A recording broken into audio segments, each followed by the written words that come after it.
हाल ही में एक business summit के दौरान जो पीयूष गोयल हैं, वाणिज्य मंत्री हैं, जो कि केंद्र सरकार के अंदर मंत्री हैं, उन्होंने एक बहुत बड़ा बयान दिया स्टार्टअप्स को लेकर। उन्होंने कहा कि जो अभी स्टार्टअप्स ग्रो कर रहे हैं, वो एकदम आइसक्रीम की दुकान की तरह हैं, कोई छोटी-मोटी जो दुकान होती है। तो काफ़ी हलचल होगी उनके इस बयान से, इस स्टेटमेंट से कि जो नए स्टार्टअप आ रहे हैं, क्या वो एक आइसक्रीम की दुकान की तरह हैं? तो पहले तो उनके काफ़ी जो स्टेटमेंट है, उसको काफ़ी नेगेटिवली लिया गया। लेकिन काफ़ी अब जो मैंने एडिटोरियल पढ़ा तो उसमें काफ़ी चीज़ें स्पष्ट हो गई कि क्या उनके कहने का मतलब था। दरअसल उनके कहने का ये मतलब था कि अभी जो स्टार्टअप्स आ रहे हैं, वो एक तरीके से अगर हम देखें ब्लिंकिट हो गया, ज़ेप्टो हो गया या कोई सा भी जो स्टार्टअप हो गए, ज़ोमैटो हो गया, स्विगी, इंस्टामार्ट हो गया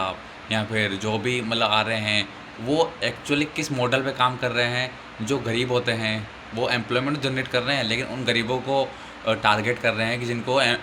नौकरी की ज़रूरत है, रोज़गार की ज़रूरत है, उनको बहुत कम दाम पे वो लोग उठाते हैं एंड उनसे काम करवाते हैं और सर्व किसको करते हैं, जो हमारे बड़े वर्ग जो मिडिल क्लास हो गए, अपर मिडिल क्लास के लोग हो गए या जो थोड़ा अमीर लोग हैं। यानी कि गरीब लोग सर्व करते हैं अमीर लोगों को, जिससे क्या होता है कि अमीर लोगों की खाना-पूर्ति भी हो जाती है, उनका जो है सैटिस्फैक्शन हो जाता है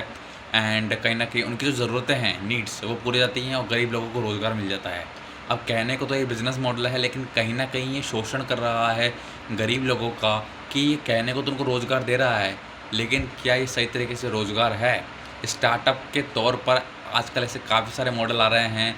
काफ़ी सारे स्टार्टअप्स आ रहे हैं, लेकिन सबका मूल जो मकसद है, जो मेन मकसद है, वो यही है कि गरीबों को बहुत कम दाम पर जो है, बहुत कम वेतन देकर रखना और जो